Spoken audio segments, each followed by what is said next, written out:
All right, my man, we got to have a talk about this knife right here. What happened? It's not good, okay? I understand it was a busy spring day in April down by the locks, and you'd taken in a bunch of business, and you made a bunch of promises on when those knives would be made, and you made some big mistakes when you were grinding this knife. And you look at the clock and you notice, oh, she's gonna be here any minute. You look left and then there she is making eye contact with you about 20 feet away. You panicked, you folded it up, you handed it to her, you took the money, she walked away, you walked away. Well, guess what? 2 weeks later, she opened it and she inspected it. And she's been looking for a sharpener to help restore this ever since, because she doesn't want confrontation. She feels bad to reapproach you to fix this. And I feel bad for her. I've been in similar situations. No one wants to be in a situation like that. The right thing to do is to say, hey, I'm human. I made a mistake. I took on more than I can do, or I friggin' jerked. Whatever the situation was that led to this, just explain it. And say, I need more time, but I'm gonna make it as convenient for you as I can. This sharpening's free. I'll deliver it once it's perfect. Or pull out $250 and say, here you go buy a new one. I'll keep this one. You know what I mean? Like, those are your options. But instead, you folded it up, you handed it to her, and guess what happens? April, May, June, July, August, September, October, 6 months later, November, 7 months later, it's here in the Get Sharp Sharpening Lab under the lens of the Sony A6700 macro lens, that is. And bam! Your work, your dirty laundry is being aired out for the world to see. I'm not gonna name names. I don't roll like that. Yeah, not worth it, guys. The reputation of your business is not worth a couple $100. Let's go ahead and see if we can fix this thing. Well, me and my shop, we have two options. We got a belt grinder and we have the Tormek. My concern with the Tormek, I gotta do a bit of grinding, okay? Maybe I'll do an overlay of the close-up photos. You can look at those while I try to point this out. But you can see this side, we have a double bevel. On the other side, that's not the case. We have a single bevel. But through my perspective, this is the side with the lowest grind. So this is the one I need to focus on. I'm hopeful I can grind up, remove everything. So it's a double bevel, right? I'm hoping I can remove that double bevel. And then from there, just put a single bevel that's matching on both sides. I want to use the Tormek because this is S30V. This is some tough stuff. And the risk with the Tormek is down here by the choil. You know what I'm talking about, guys. You can get that little blowout. In fact, this pocket knife in my hand may have one. But you guys know what I'm talking about. With the belt, I have more control on that, and I can project a nice straight even line. So I think what I'm gonna do, we're gonna start on the 1x30, and we're just gonna take off the micro bevel, the third bevel, so to speak, and then we'll reassess from there.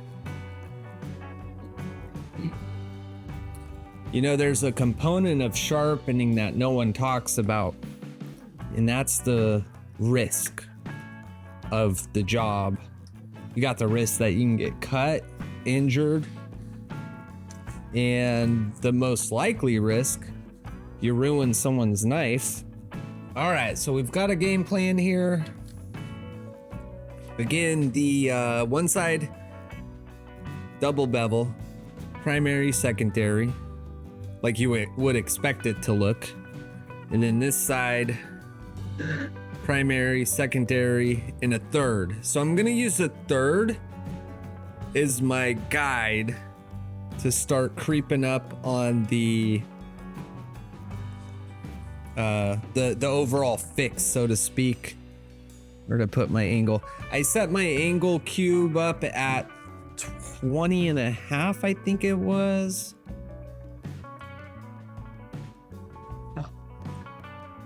Yeah, 20 and a half. So we're gonna be, the finished product's gonna be less than that, but I got a bit of grinding to do, so let's go ahead and get started.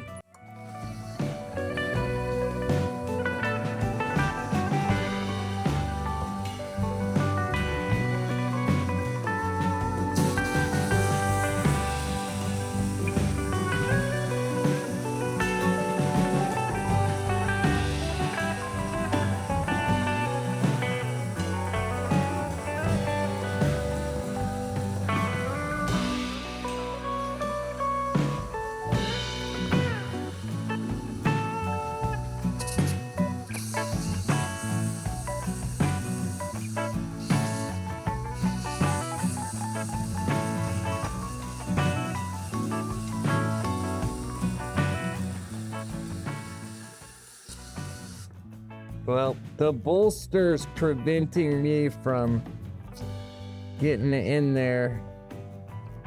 This piece of the guide is touching the bolster.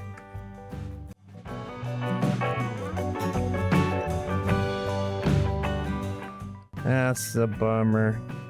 All right, I'm gonna reassess. All right, here's our workaround, the KSAG 3 by KFMK. It actually allows me get that bolster right up in there. So we're good to go here. Time to grind. And if you like what you see with this, I'll end up putting a link down there to show you where to get this thing. It's got a good purpose for situations like this.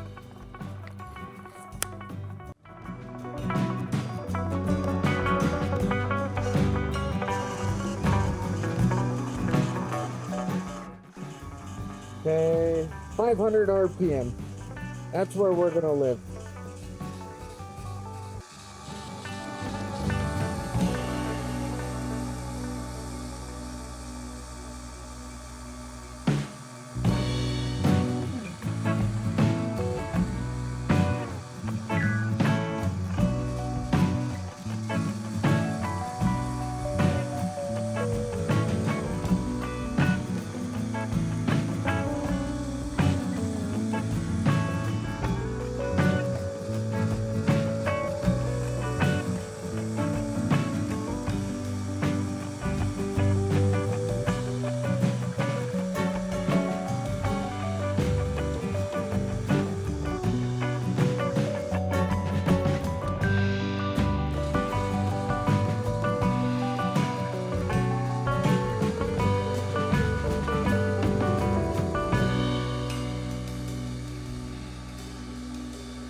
Well, I think it's time to start measuring and seeing what kind of progress we've made.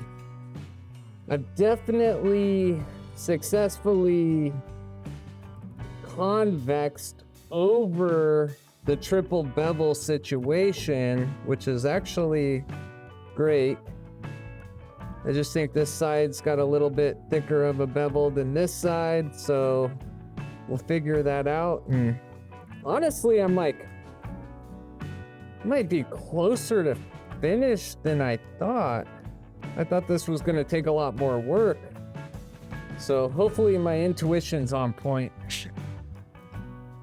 All right, so I have hidden the ugly. There's that damn beeper. I don't even know what that sound is. I know a lot of you guys probably hear it in the background all the time. I've got no idea what that thing is. Only goes off once every 5 or 10 minutes. Anyhow, okay, so convex grind over the ugly triple grind situation, and it's gone. It's absolutely hidden. I've gone the maximum I can go. I drew on the blade with the Sharpie. That was the top of the ugly, and I kind of cheated a little bit. If you grind on these grinders, you know you can kind of lift the blade a little bit further up, and when you do that, you're going beyond whatever your current edge angle is. And that's what I did, because I was able to get all but that one little section in the black. So I just kind of cheated it a little bit because I didn't want to grind away a ton of more metal just to cheat this little, or just to overcome this little area that homie before me had. I don't even know how you know what? It was the same thing. I bet you the knife slipped on him and it caught it, but he was running hot and fast and it made that grind way higher there than everywhere else. But boy, there you go. That's it for the initial. Let's look at the other side.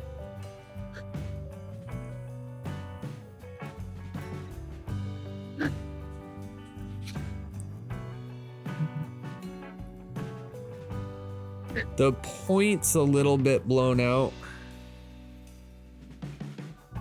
but I showed my client. I think it looks good. I'm happy. If this was my knife, I'm finishing the edge and I'm putting that thing in my pocket. Even with that tip, I kind of like it for this particular knife, because let's face it, okay? If you own a Benchmade 417 fact, okay? It's a fact that this thing has one sole purpose, okay? So that pointy tip, I mean, that's a requirement in my opinion. All right, let's go ahead and finish this up. Let's build an apex under the burr and call it done. Thank God for the KSA G3. This would have been a completely different narrative had I not had it. Typically, I would jump up to 600, 400, 600 grit at this stage. But with this being such a delicate situation, this is 1,000 grit silicon carbide. This is equipped for S30V steel. This is some friggin' tough shit right here, let me tell you. But this stuff will handle it. These belts are garbage though. They don't last. In fact, I'll probably blow this belt on this knife. Might get 1 or 2 more out of it since it's a pocket one. But anyhow.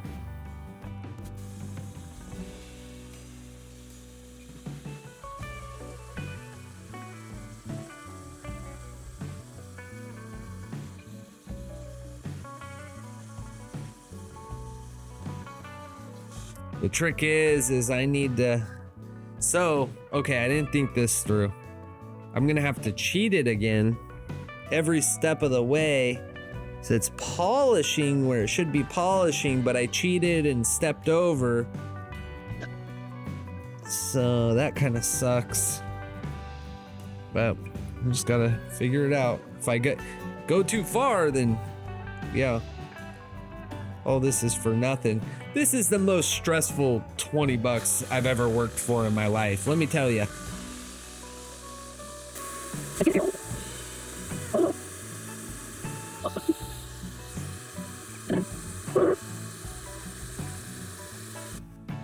This customer, she's a perfectionist, which I can appreciate. I just wish she was also confrontational, so she would have taken this out on the other guy. Oh man, it's all in fun though. We only got one life to live, guys.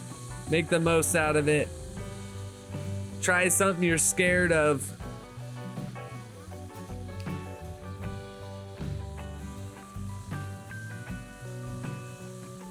I've never said, I can't say never. I have said no a couple times. But I've said yes to some pretty wild challenges over the year.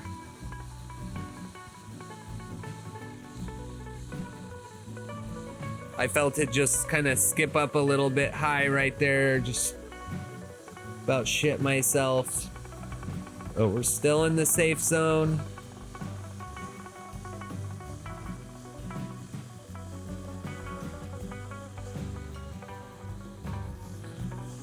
We're just gonna roll with the 20 and a half degree edge angle.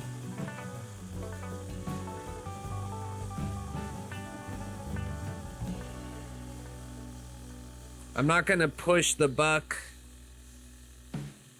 There's already been enough steel ground off of this guy.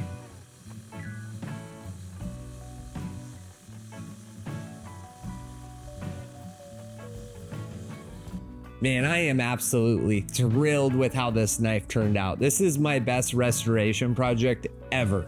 If you want to see the detailed photos, the after photos, they're coming up at the end of the film, just a couple seconds. And remember, it's not worth burning your name and reputation over a couple hours, or let alone a couple $100. Take care of the customer.